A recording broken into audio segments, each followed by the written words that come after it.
Not every gangster movie from the 90s wanted to be dark, tough, and self-important. Some of them turned the whole mob formula into comedy. Those are the ones we're talking about today, and if I missed one, let me know in the comments. Number 10. The Freshman. Most actors spend their entire careers trying to escape the shadow of their most iconic role. But in 1990, Marlon Brando leaned right back into his, and the results were surprisingly brilliant. The story follows Clark Kellogg, played by a peak Matthew Broderick, a film student who moves to New York and gets conned almost immediately. In a weird twist of fate, the guy who robbed him later offers him a job working for his uncle, Carmine Sabatini. And the moment Brando walks on screen, the joke is obvious. Sabatini is a dead ringer for Don Vito Corleone.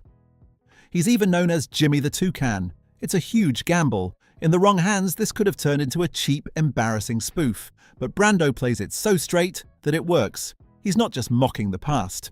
The film knows exactly what he represents, and Bergman has fun circling that resemblance without overplaying it. That's what makes The Freshman so charming.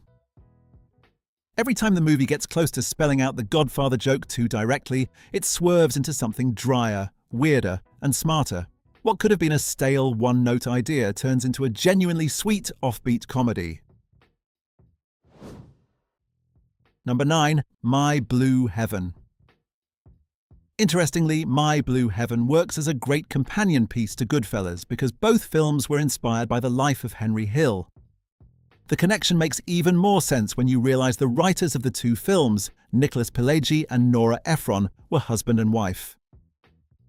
However, Ephron's screenplay takes a totally different route. Steve Martin plays a mobster in the witness protection program living in the suburbs, and he has no intention of leaving his criminal habits behind, which creates plenty of problems for the federal agent assigned to him, played by Rick Moranis. While Martin's performance is amusing, it's arguably not his best work.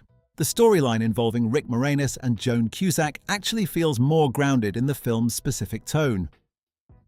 Released about a month before Goodfellas, this movie has unfortunately been forgotten over the years, but it remains a witty and amusing watch. Number 8. Oscar. Now here's a movie that got a rough reception at the time, but really deserves another look.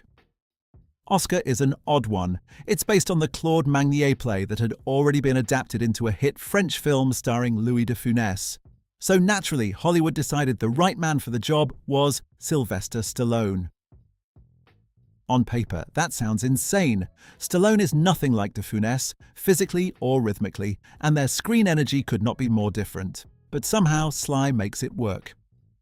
The setting moves to Depression-era New York, where Stallone plays mob boss Angelo Snaps Provolone, a man trying to go straight after making a deathbed promise to his father, played by Kirk Douglas. It's not the kind of role people usually associate with Stallone, but that's part of the fun. He throws himself into the farce with this wound-up, pressured energy that really suits the story's chaotic stage play mechanics. The supporting cast helps a lot too. You've got Ornella Muti, Marisa Tomei before her real breakout, Tim Curry, and a whole lineup of people who understand exactly how broad this material needs to be. Critics were mostly cold on it when it came out, and you can see why. A lot of people just weren't ready to watch Stallone do full-blown screwball gangster comedy. But if you meet it on its own terms, Oscar is fast, silly, and much more enjoyable than its reputation suggests.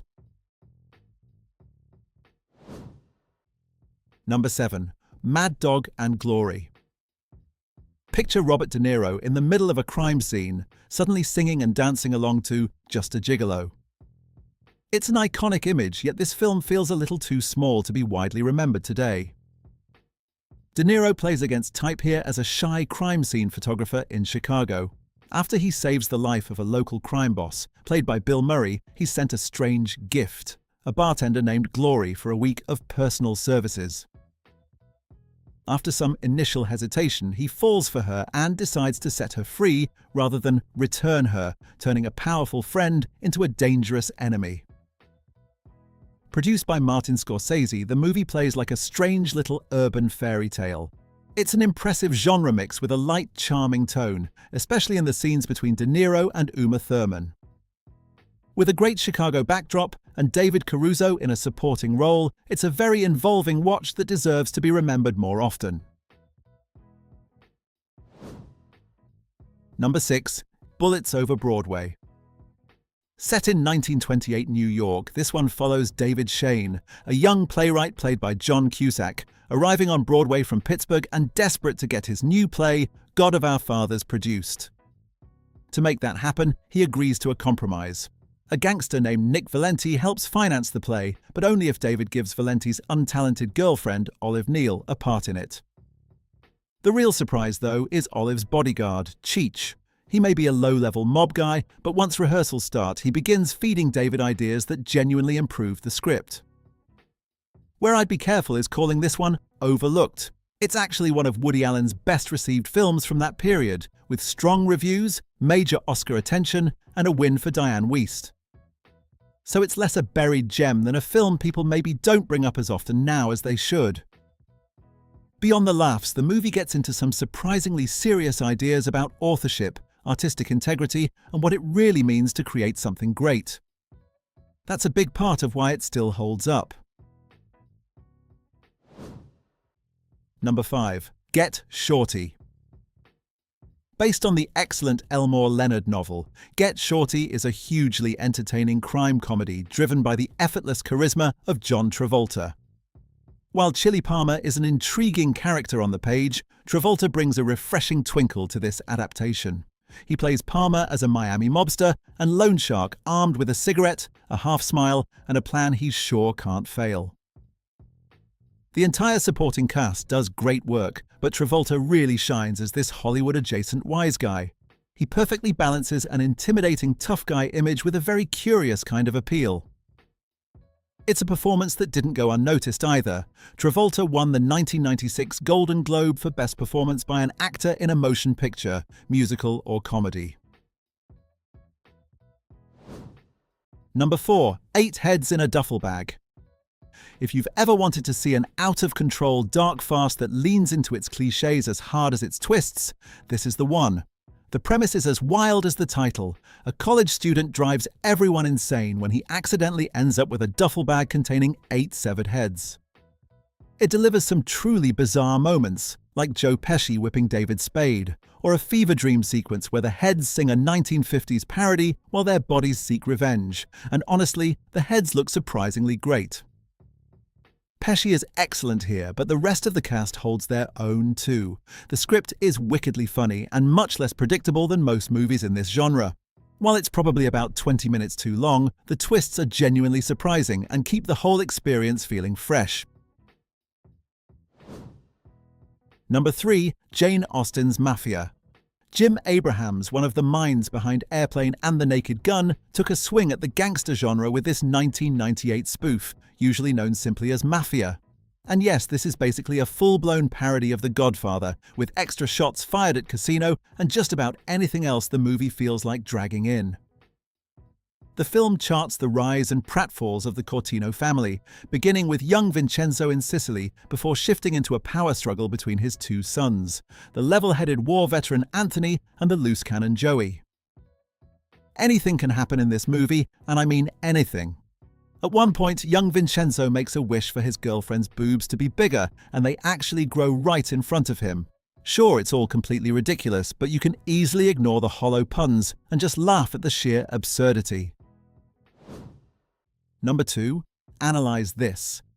Harold Ramis delivered one of the best mafia comedies by colliding the world of New York mobsters with psychiatry. It's a hilarious dynamic powered by the comic chemistry of Robert De Niro and Billy Crystal. De Niro plays Paul Vitti, a New York crime boss whose high-pressure life triggers severe anxiety. In his line of work, showing weakness could get him killed, so he secretly turns to psychiatrist Ben Sobel. While Sobel is initially reluctant to treat an infamous criminal, he eventually takes on the challenge, helping Vitti confront a painful past. The film shines in the awkward bond between doctor and patient. Sobel is completely out of his element, trying to manage a man who desperately needs help but can barely admit he's having panic attacks. It's a great watch. Personally, I could have done without the sequel. Number 1. Mickey Blue Eyes. It's pure entertainment, and looking back, it's kept a lot of that undeniable 90s charm, even if the reviews were mixed. Rotten Tomatoes still has it at 45%. The premise is straightforward. Hugh Grant plays a version of his Four Weddings persona, a British gentleman who falls for an American woman, only to find out her father is a mob boss. The movie works by dropping Grant into these tense mafia situations just to watch him squirm. His comedic timing is excellent, especially when you compare it to his much grittier return to the genre years later in The Gentleman. Even though the film has plenty of late 90s charm, it wasn't much of a hit at the box office. Maybe it was just bad timing. Analyze This had come out earlier that same year, and audiences may not have been ready for another mob comedy so soon.